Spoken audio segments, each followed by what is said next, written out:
हिंदी की जानी मानी लेखिका मेहरुन्निसा परवेज़ जी की लिखी हुई कहानी आज सुनिए, जीवन मंथन। तो शुरू करते हैं कहानी जीवन मंथन।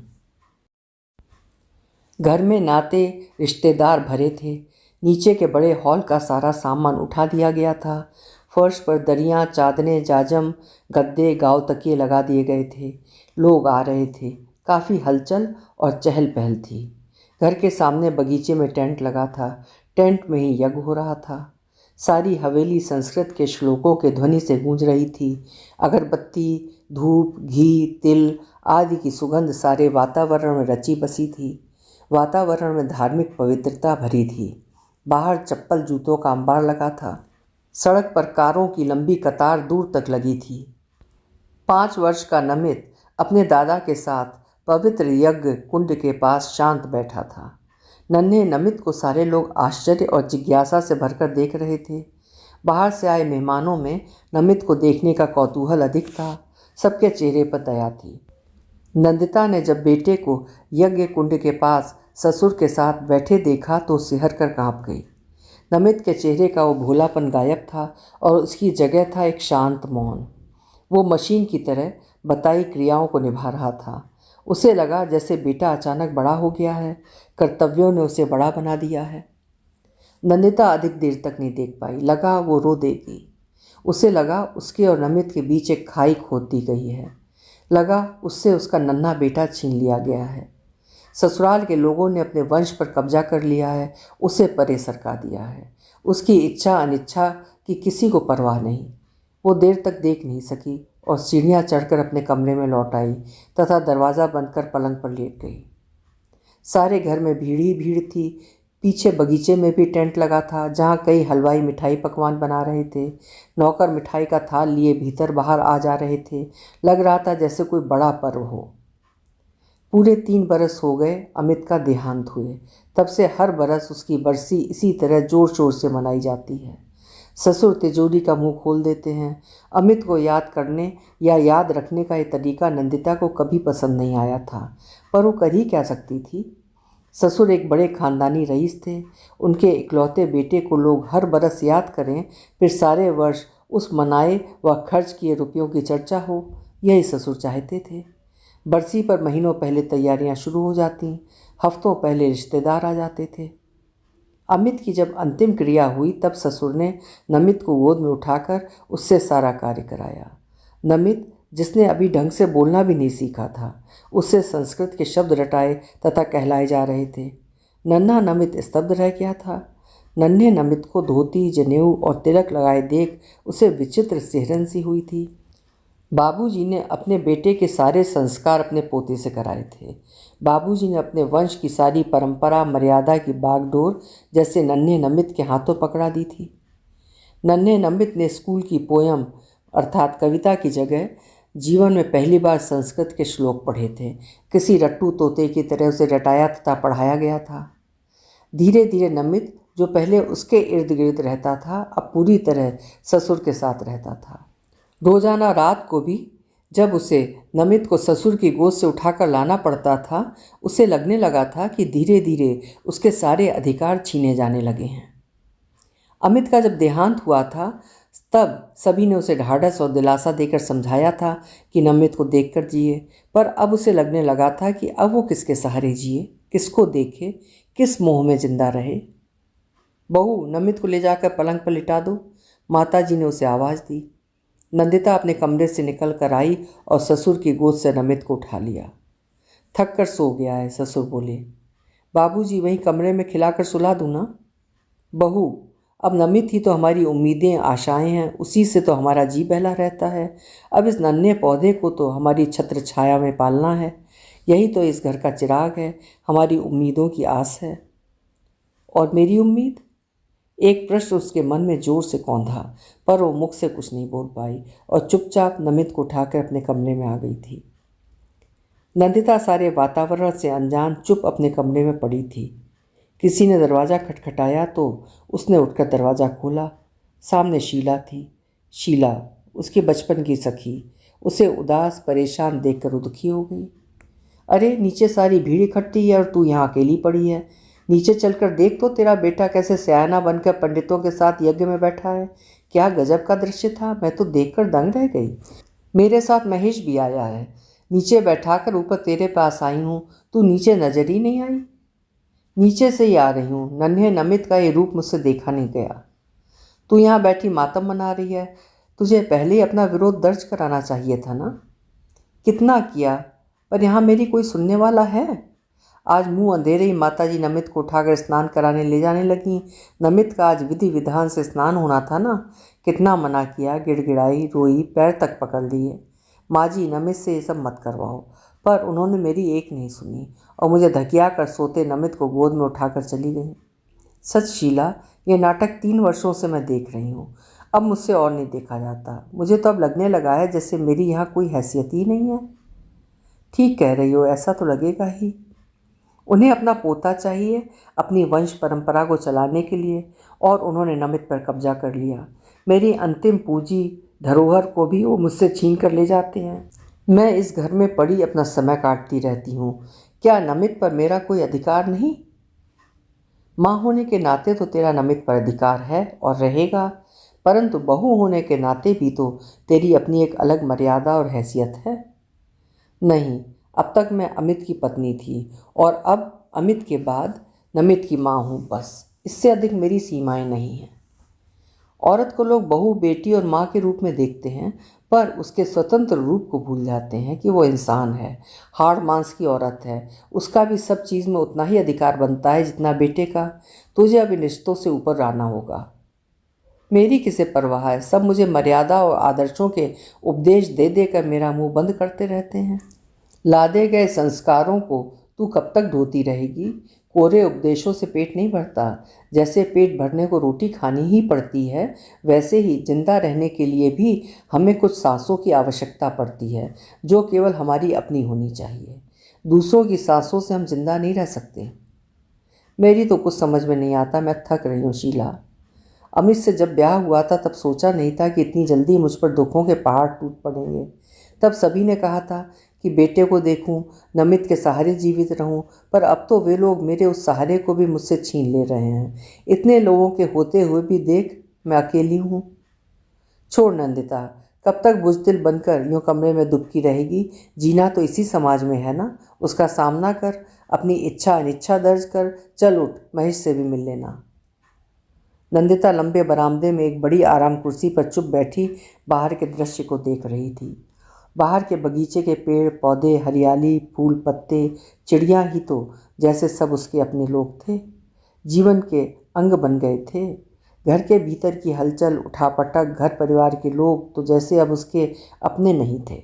लगने लगा था जैसे वे सब तो पराए लोग हैं, किसी मुर्दा घर के लोग हैं, जहाँ केवल आदमी की चीर फाड़ होती है।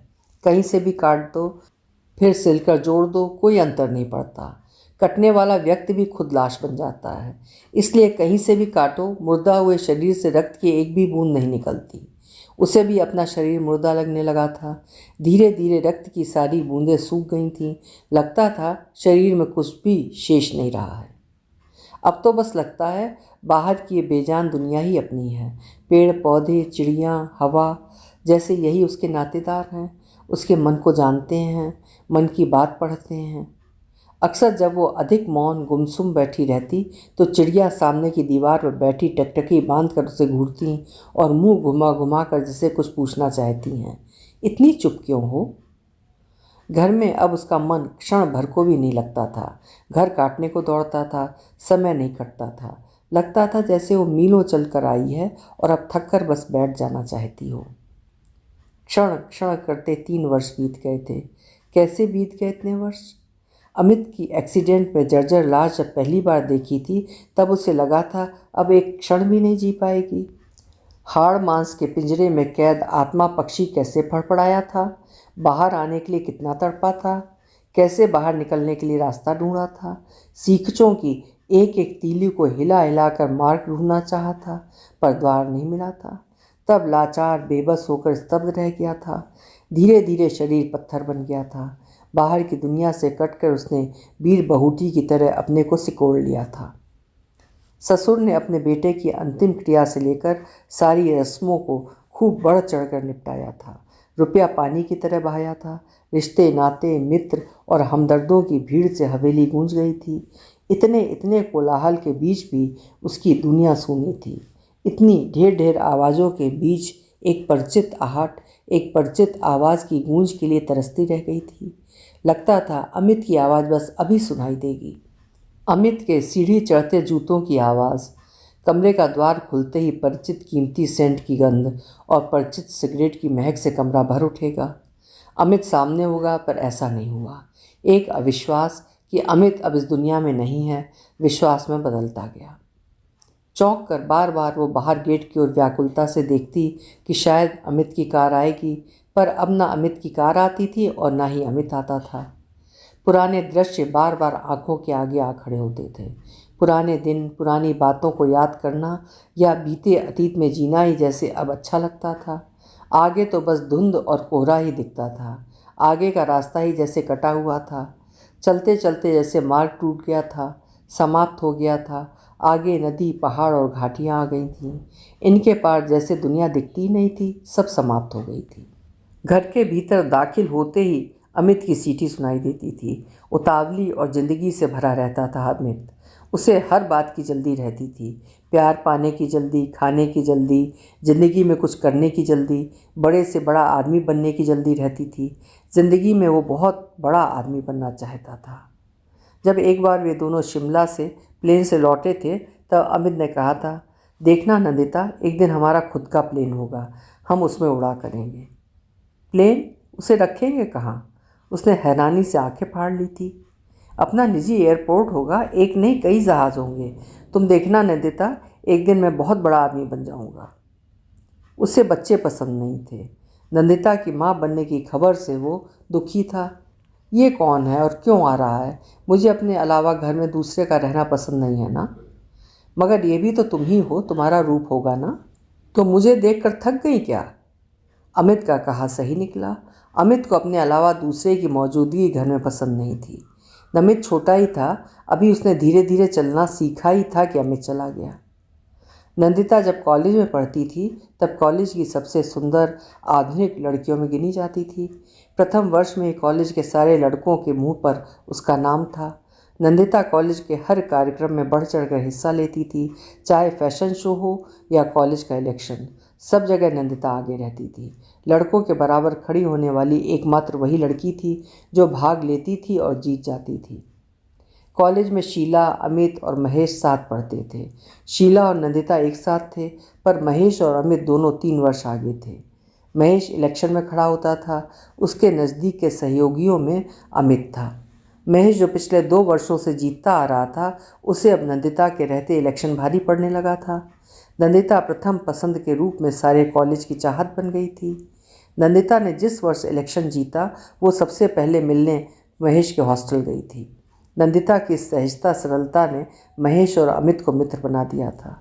नंदिता के सिर जीत का सेहरा जरूर बंध गया था, पर सारी सलाह तथा मर्जी महेश और अमित की चलती थी। उनकी सलाह और मशवरे के बिना वो कुछ भी नहीं करती थी। नंदिता ने खुली सभा में ही ये बात स्पष्ट कर दी थी कि इलेक्शन केवल एक व्यवस्था को चलाने मात्र के लिए होता है। जो लोग इसे अपनी जिद, अहंकार और इज्जत का सवाल मानकर काम करते हैं तथा प्रतिस्पर्धा में इतने आगे बढ़ जाते हैं कि हर नीच काम करने तथा गलत कार्य करने को तैयार रहते हैं, वे गलत करते हैं। हम एक दूसरे के दुश्मन नहीं, सहयोगी हैं। जीता हुआ व्यक्ति सिकंदर भी नहीं है, वो तो बस एक मुखिया या लीडर होता है। उसे भी अपना दिमाग नहीं खराब करना चाहिए। जीत का अर्थ होता है लोगों की पसंद, और इस पसंद का जीतने वाले को ध्यान रखना चाहिए। कसौटी पर कसने के बाद ही लोग अपना नेता चुनते हैं। जिस दिन कसौटी पर आप खरे नहीं उतरते, आपको रहने का अधिकार नहीं होना चाहिए। स्वयं अपना पद छोड़ देना चाहिए। जिस दिन मुझे लगेगा कि मैं आपकी पसंद अब नहीं हूँ, उस दिन अपना पद त्याग दूंगी। मुझे अपनी दूसरी पार्टी के मित्रों से कहना है कि हम विरोधी नहीं, सहयोगी हैं। हम आपके सहयोग से ही कार्य करेंगे।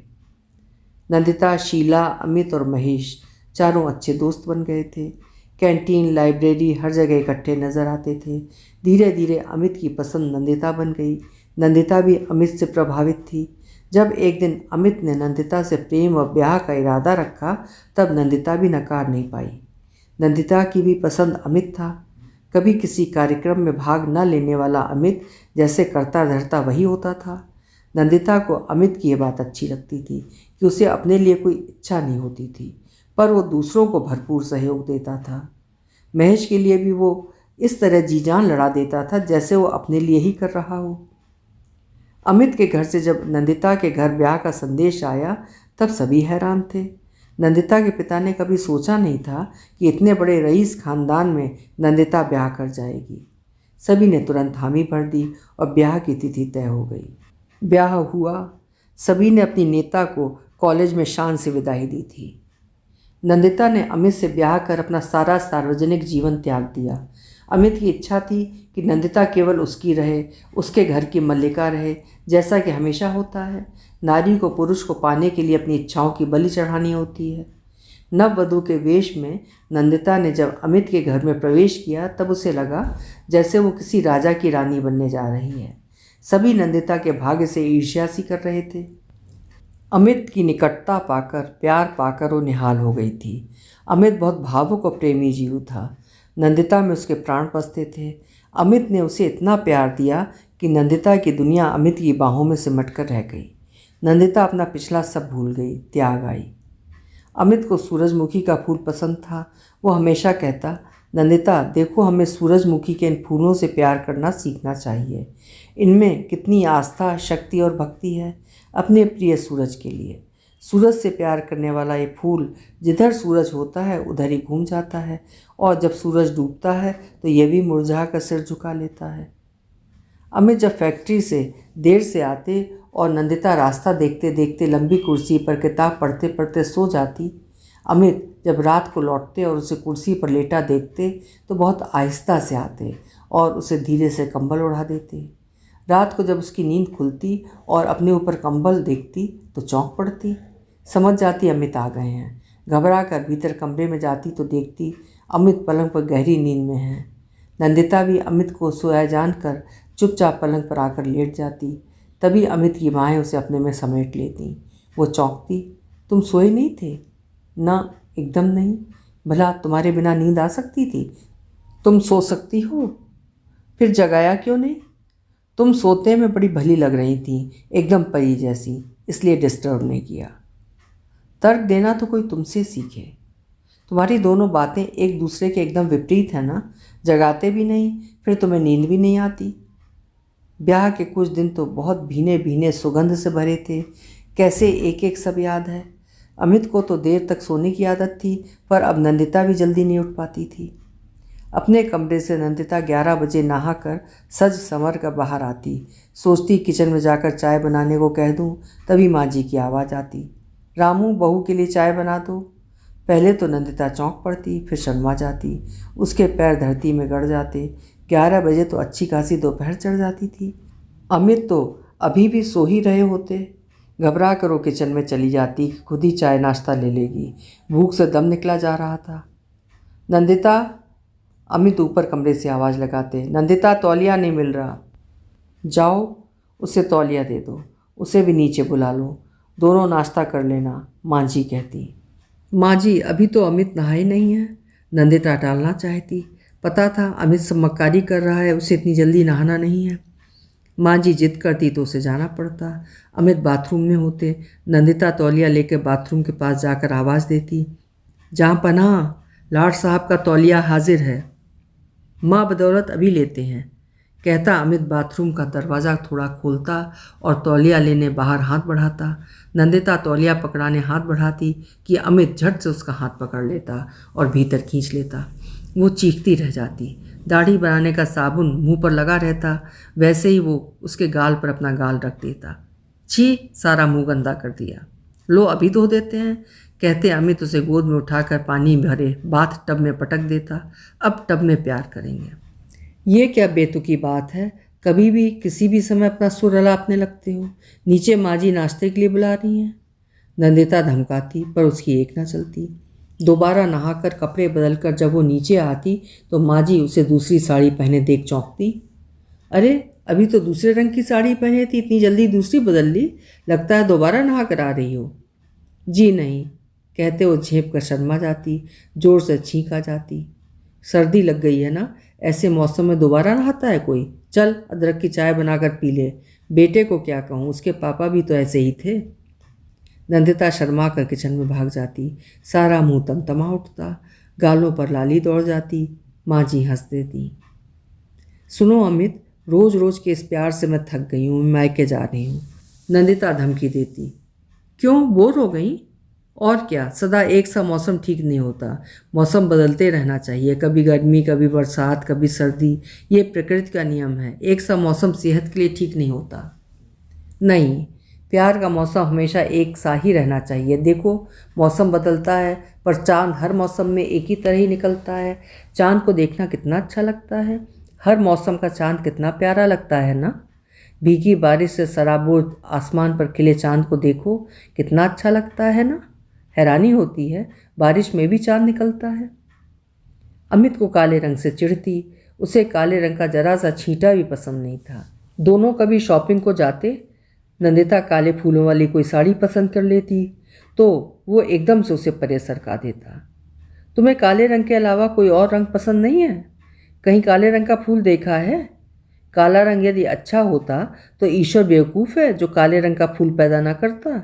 ये शोक का रंग है और मुझे ज़िंदगी में दुख पसंद नहीं है। नंदिता को मजबूरन सारी साड़ियाँ अलग करनी पड़ती। शादी से पहले नंदिता ने कभी चूड़ियाँ नहीं पहनी थी, या तो खाली हाथों में बस घड़ी बांधी या बहुत मन किया तो कड़ा पहन लिया।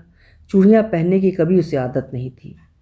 ब्याह के बाद एक रात सोते समय नंदिता ने अपनी साड़ी, चूड़ियाँ, कंगन आदि को उतार कर टेबल पर रख दिया। उसे चूड़ियों के वजन और खनखनाहट से सारी रात नींद नहीं आती थी। रात जब अमित ने उसे आलिंगन में लिया तो चौंक गया। उसकी नंगी कलाइयों को देखा और उन पर हाथ फेरता चुप सा हो गया। नंदिता, ये क्या, तुमने चूड़ियाँ क्यों उतार दी? बजती थीं, पहनकर मुझे नींद नहीं आती, हाथों में वजन लगता है, कलाइयाँ दुखती हैं। एकदम गलत बात। चूड़ियों की खनखनाहट पर तो सारा साहित्य लिखा गया है। बिना चूड़ियों के भला औरत का रूप ही क्या? आज के बाद कभी तुम्हारे हाथ बिना चूड़ियों के नहीं दिखने चाहिए। मुझे एकदम पसंद नहीं है। सब सह सकता हूँ, ये नहीं।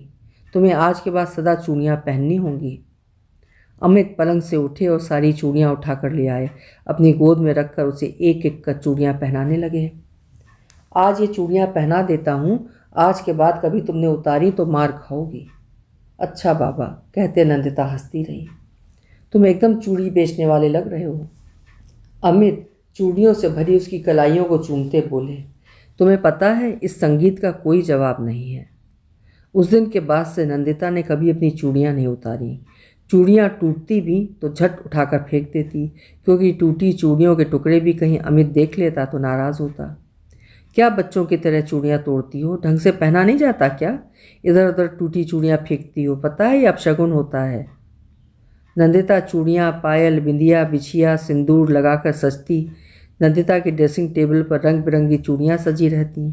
जब भी वो पूरे श्रृंगार में रहती तो अमित प्रशंसा से उसे निहारता था। एक दिन नंदिता पैंट पर चूड़ियाँ, पायजेब, बिछिया, सिंदूर लगाकर निकली तो अमित हंसा था। नंदिता, लिबास पहनने का सलीका सीखो। हर लिबास का अपना अलग ढंग और संगत होती है। पैंट पहनो तो पैंट की तरह और सलवार सूट पहनो तो सलवार सूट की तरह। कई लोग सलवार सूट बिना दुपट्टे के पहनते हैं, जो जरा भी अच्छा नहीं लगता। इससे तो पैंट पहनो। लिबास की तौहीन नहीं करनी चाहिए। अच्छा प्रोफेसर साहब, समझ गई कि आप सलीका पसंद इंसान हैं, अब लेक्चर बंद करिए। नंदिता समझ गई थी कि अमित रईस तथा पढ़े लिखे हैं, आधुनिक हैं, पर पत्नी के मामले में दकियानूस भी हद दर्जे के थे। अमित को नंदिता की पढ़ाई पूरी करने में कोई रुचि नहीं थी। जब भी नंदिता अपनी अधूरी पढ़ाई को पूरा करने की बात उठाती तो अमित नाराज हो उठते। तुम्हें पढ़ाई करके डिग्री लेने की इतनी चिंता क्यों है? कौन तुम्हें नौकरी करनी है? घर में किस सुख की कमी है? शिक्षा केवल नौकरी के लिए नहीं होती अमित। मुझे पता है। आज तुम अपनी अधूरी पढ़ाई के लिए जिद कर रही हो, कल कहोगी कि मेरा मन घर में नहीं लगता, टाइम पास करने के लिए नौकरी करने दो। अमित की बात सुनकर नंदिता दंग रह जाती। पढ़ा लिखा आदमी अनपढ़ों सा बोल सकता है, देखकर वो हैरान हो जाती थी। अमित से ब्याह के बाद नंदिता को पता चला कि नंदिता पहली और अंतिम लड़की नहीं है अमित के जीवन में, बल्कि पहले भी थी और अभी भी हैं। अमित परिवार में इकलौता बेटा होने के कारण उसकी हर जायज़ और नाजायज़ इच्छाओं को बुरा नहीं माना जाता था। एक दिन माँ जी ने खुद बताया था, चलो भाई, अमित ने तुम्हें पसंद करे शादी कर ली, वरना हम तो परेशान हो गए थे। जाने कितनी लड़कियां देखीं और छांटी, उसे कोई पसंद ही नहीं आती थी। जब उसने तुमसे ब्याह करने की इच्छा व्यक्त की तो हम सब लोग निहाल हो उठे थे।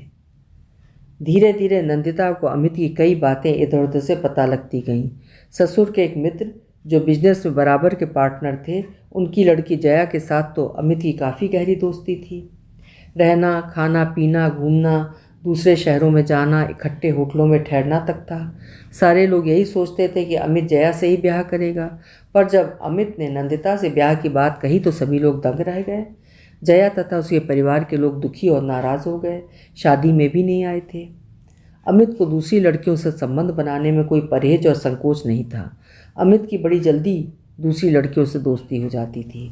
वो सेक्स को केवल एक ज़रूरी भूख की तरह लेता था, शरीर की आवश्यकता में गिनता था। ब्याह के बाद अमित की इन बातों को जानकर नंदिता स्तब्ध तथा दुखी हो गई थी। अमित के जीवन में वो पहली लड़की नहीं थी। जब नंदिता ने दुखी मन से अपनी नाराज़गी जताई तो अमित ने अपने सधे हुए तर्कों से उसे चुप कराने की कोशिश की थी। नंदिता, पुरुष नारी का प्रथम प्यार चाहता है, पर नारी पुरुष का अंतिम प्यार चाहती है, यानी वो अधिकारिणी ब्याहता बनना चाहती है। नहीं अमित, औरत को केवल पत्नी का आसन ही नहीं चाहिए। मैं तो सोच भी नहीं पाती कि तुम किसी और को उस दृष्टि से देखो। जिस प्रकार पत्नी पर पति का पूरा अधिकार होता है, उसी तरह पति पर भी पत्नी का पूरा अधिकार होना चाहिए। नारी की सत्यता, पवित्रता और सतीत्व का महत्व यदि पुरुष के लिए है तो नारी भी पुरुष से ये सब चाहती है। नारी पुरुष का अंतिम प्यार नहीं, प्रथम प्यार चाहती है। पुरानी मान्यताएं अब वर्तमान में कोई अर्थ नहीं रखती। समय के साथ सब बदलना चाहिए। तुम कॉलेज में नेता रही हो ना, इसलिए तर्क करती हो। अमित चिढ़ जाते। ये तर्क नहीं है, जीवन की सच्चाइयाँ हैं, हकीकत है। यदि किसी नारी ने अपना विरोध दर्ज नहीं कराया तो इसका मतलब ये नहीं कि उसे ये सब पसंद है। पति पत्नी के झगड़े इसके प्रमाण हैं।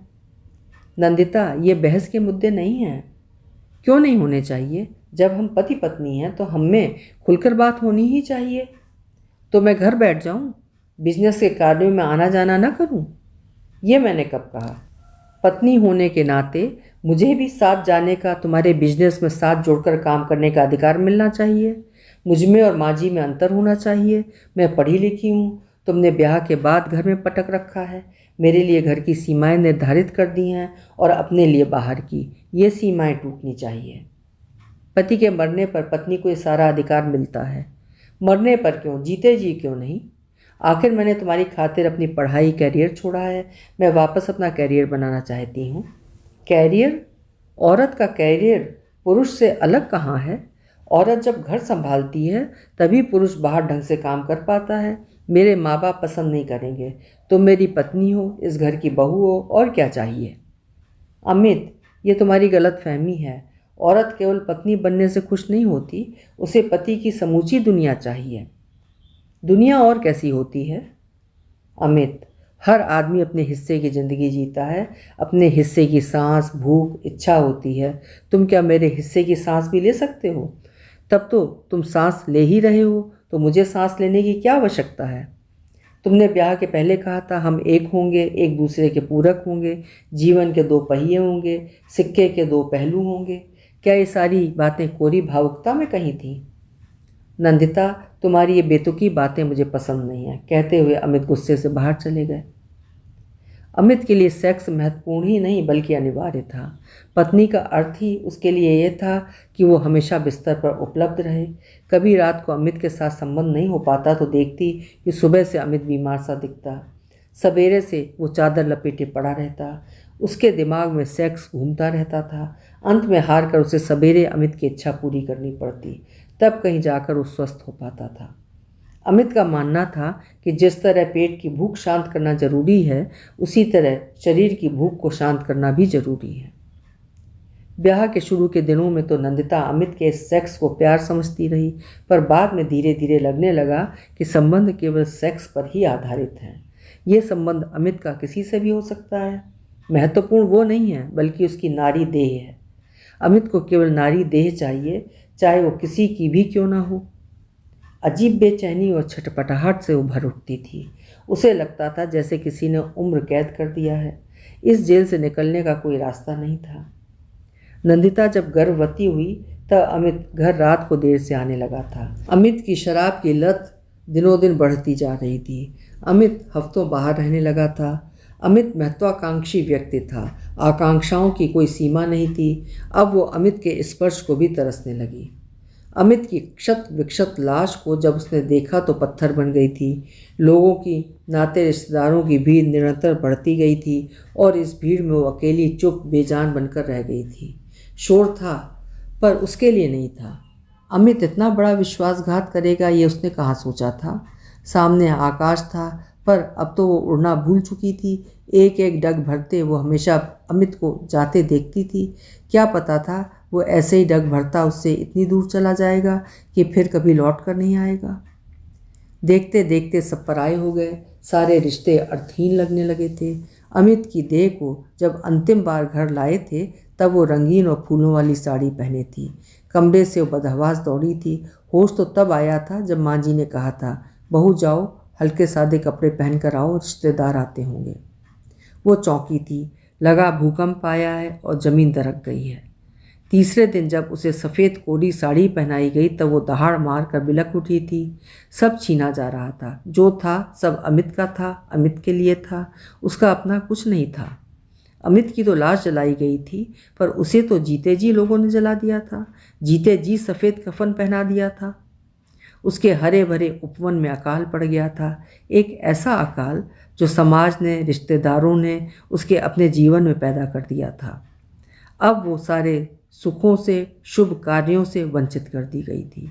उसकी हरी भरी जवान 24 बरस की देह सूख गई थी। अब उसके लिए कोई भी शुभ कार्य, श्रृंगार सब वर्जित था। वो अपशगुनी हो गई थी। सबकी आंखों का भाव देखते देखते बदल गया था।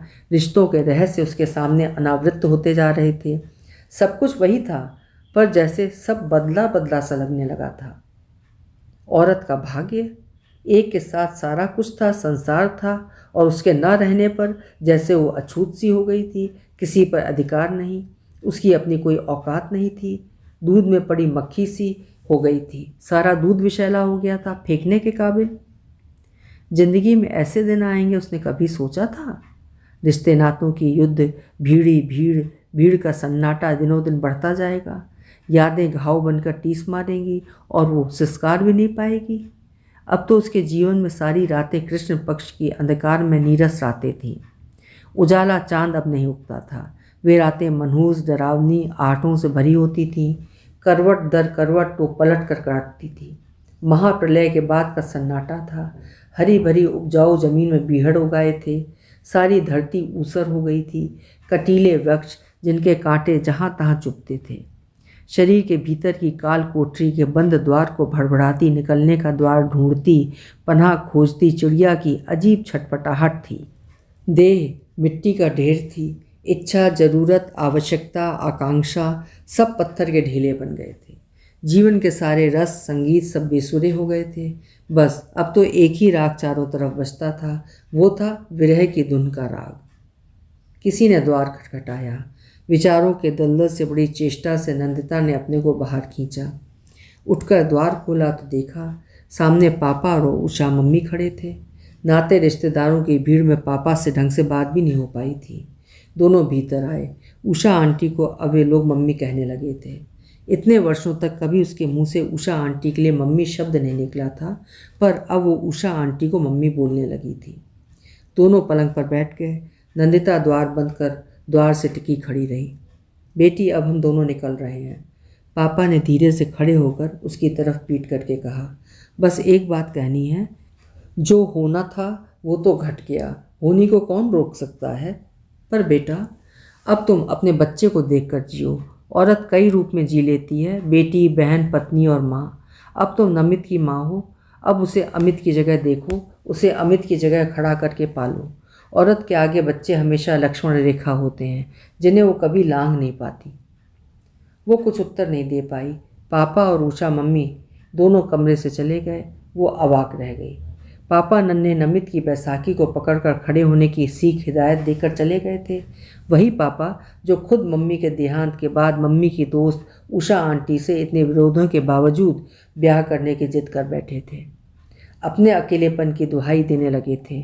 3 जवान बच्चों के भरे पूरे घर में भी उन्हें अकेलापन काटता था। पापा कह रहे थे, बेटी तुम्हारे पास बेटा है, तुम्हें इतने बड़े खानदान की बहू होने का सम्मान है। अमित इकलौते बेटे थे, उनका वारिस उनका बेटा है। तुम्हें बहू का सारा सम्मान मान प्रतिष्ठा सब प्राप्त है। बिरादरी में ठाकुरों की बहू होने का सम्मान प्राप्त है। अब इन्हीं मर्यादाओं को तुम्हें आदर्श मानकर जीना है। पापा के कहे शब्द निरंतर कान में गूंज रहे थे। उसे लग रहा था हर जगह एक न्यायाधीश बैठा है जिसके पास उसे देने को केवल एक ही दंड है, आजन्म कारावास। नंदिता, शीला, महेश और नमित पार्क में आए थे। बहुत कोशिशों के बाद शीला आज नंदिता को बाहर निकाल पाई थी। पहले तो खुद नंदिता ने मना कर दिया, बाद में मांझी ने टाल दिया। बड़ी मुश्किल से मांझी को मनाकर महेश और शीला नंदिता और नमित को घुमाने लाए थे। पहले तो नंदिता शीला और महेश के प्रस्ताव पर भयभीत हो उठी थी, पर बाद में मांझी ने भी बहुत अनमने ढंग से स्वीकृति दी थी और कहा था जल्दी आना। इतने दिनों बाद नंदिता घर की चारदीवारी से निकलकर बाहर खुले आकाश के नीचे आई तो लड़खड़ा सी गई। लगा जैसे पहली बार दुनिया देख रही है। महेश नमित को आइसक्रीम दिलाने ले गए थे। लौटे तो उसके हाथ में आइसक्रीम के 3-4 पैक थे। सब लोग बगीचे में बैठे आइसक्रीम खाने लगे। नंदिता, शीला ने बात की पहल की, आज तो तेरी उम्र है, समय है। 24 बरस की उम्र में तो लोग पढ़ते हैं, तुझे दोबारा अपने बारे में सोचने का अधिकार है। परिवार घर के लोग तो सोचते हैं, मुझे उसी दलदल में रहना होगा, उससे बाहर निकलना मेरा अपराध होगा। जब कोई साथ देगा तभी तो मैं उस दलदल से निकल पाऊंगी। तू सारी उम्र सफ़ेद साड़ी पहनकर खानदान की मर्यादा को कब तक ढोती रहेगी? समाज और परिवार तो चाहेगा कि तू उनके नाम पर बलि का बकरा बनी रहे। तुझे तो स्वयं निर्णय लेने होंगे। नंदिता, मनुष्य का जन्म तो बार बार नहीं मिलता ना। महेश बोले, हमसे ज़्यादा सहज सरल और समझदार तो पशु पक्षी हैं, जीवन को सहजता और सरलता से लेते हैं। मुझे क्या करने को कहते हो? पढ़ाई की तो सब मना कर रहे हैं। तुझे अब दूसरे ब्याह की सोचनी चाहिए, शीला बोली। क्या बोलती है? ये कैसे संभव है? जो लोग पढ़ाई तक के लिए मना कर रहे हैं वे दोबारा शादी के लिए कैसे मानेंगे? अब उनके मानने की हदें खत्म हो गई हैं। तू खुद स्वतंत्र है, इतना लंबा जीवन कैसे कटेगा? तुम दोनों कैसी बातें करते हो? नमित का जीवन भी तो अब मेरे सामने है। नमित को भी तो पिता का प्यार मिलेगा, सुरक्षा मिलेगी। आखिर सास ससुर कब तक जीवित रहेंगे? नमित पर तो वैसे भी दादा दादी ने अपना कब्जा कर लिया है, केवल तुम अकेली छूटी जा रही हो। महेश बोले, ऐसा व्यक्ति अब कहाँ मिलेगा जो इतनी विपदा में आकर मेरा हाथ थामेगा? आज तो कुंवारी कन्याओं का भी ब्याह कठिनाई से होता है। क्यों नहीं मिलेगा? जहाँ चाह होती है वहाँ रास्ता अपने आप दिखता है। पहले तू अपने मन को तो पक्का कर ले, शीला बोली। नंदिता, ब्याह के पहले तू कितनी बोल्ड थी, अब कितनी कमज़ोर हो गई है। देख रही हूँ तू तिल तिल कर गल रही है, एकदम वैसे ही जैसे विसर्जन के समय मूर्ति को पानी में डुबोते हैं तो कैसे धीरे धीरे घुलती है, फिर अंत में मिट्टी का ढेर होकर रह जाता है सब कुछ। ऐसे ही तू मिट्टी का ढेर हो रही है नंदिता। यदि महेश मैं तुमसे प्रस्ताव करूं तब? नंदिता नाटकीय मुद्रा में व्यंग से मुस्कुराकर बोली। महेश और शीला पहले चौंके। महेश खुद हड़बड़ा सा उठा था। उसे लगा नंदिता उसकी परीक्षा ले रही है। हाँ महेश, तुम अमित के मित्र भी रहे, उसके नज़दीक के व्यक्ति, क्या तुम इस प्रस्ताव को स्वीकारते हो? शीला बोली, हम दूसरों की बात सोचते हैं, उपदेश देते हैं, पर खुद को खड़ा नहीं करते। मैं नहीं जानता नंदिता कि तुम मेरी परीक्षा ले रही हो या मजाक कर रही हो। यदि तुम सीरियस हो तो मैं पूरे होशो हवा से खुद इस प्रस्ताव को स्वीकार करता हूँ। नंदिता चौंक उठी। उसका चेहरा अवाक रह गया। वो अचंभे से महेश को देखती रही, जाने कैसे भाग्य का लिखा सत्य उसके मुख से अपने आप फूट पड़ा था। नंदिता, तूने महेश की बात का उत्तर नहीं दिया। महेश ने शादी न करने की ठानी थी। हो सकता है भाग्य ने तेरे लिए उसे रोक रखा था। मैंने ब्याह न करने का प्रण जरूर लिया था, पर आज मैंने अपना निर्णय बदल लिया है। अब नंदिता को फैसला करना है। मैंने तो केवल हंसी में ये बात कही थी, पर मुझे पता नहीं था कि मेरे मुंह से मेरा भाग्य बोल रहा है। महेश को जब कुंवारे होकर कोई ऐतराज़ नहीं है तो भला मुझे क्या ऐतराज़ होगा। मैं तो सोचती थी मेरे आगे कोई मार्ग नहीं है, सामने पहाड़ खड़ा है। पहाड़ को काट कर भी मार्ग निकलता है, महेश हंसकर बोले। समुद्र मंथन से थोड़ा अमृत निकला था, पर वो भगवान थे जिन्होंने निकाला था। हम मनुष्य हैं, अपने जीवन मंथन से ही जो अमृत पा लेते हैं उसी से धन्य उठते हैं। क्या कहूँ, कुछ समझ नहीं आता। नंदिता, खानदान, आदर्श, परंपरा, संस्कृति, ये सारी बातें मनुष्य के कीमती लिबास किसी ज़माने में रहे होंगे, पर आज ये कीमती चोगे म्यूज़ियमों में कांच के तालाबंद अलमारियों में शोभा दे रहे हैं। अब वे मटमैले और तार तार हो गए हैं, वे पहनने के काबिल नहीं रहे हैं। वक्त की मांग है कि नए लिबास ही पहनने चाहिए। ठीक है, मैं तुम दोनों की बात मानकर महेश से ब्याह करने को तैयार हूँ, नंदिता ने साहस करके कहा। परंतु घर वालों से कैसे कहा जाए? आवश्यकता भी नहीं है नंदिता, महेश बोले। हम खुद ब्याह करके उनका आशीर्वाद लेने जाएंगे। मंदिर में लोग आशीर्वाद लेने जाते हैं ना, वे भी हमारे बुजुर्ग हैं, हम उनके सम्मान के लिए आशीर्वाद लेने जरूर जाएंगे। नंदिता ने प्रसन्नता से महेश को देखा और संध्या के आकाश को निहारा। उसे लगा किसी अंधी लंबी सुरंग के भीतर से गुजरकर वो बाहर आई है। रंग बिरंगी चिड़ियाँ उड़कर आकाश को छूने की होड़ कर रही थीं। निर्णय ने उसे भी हल्का कर दिया था। मन हो रहा था वो भी आकाश के ओर छोर का चक्कर काटे।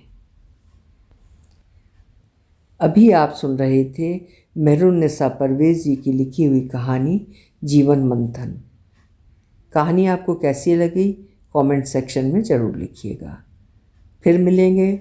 आपका समय शुभ हो।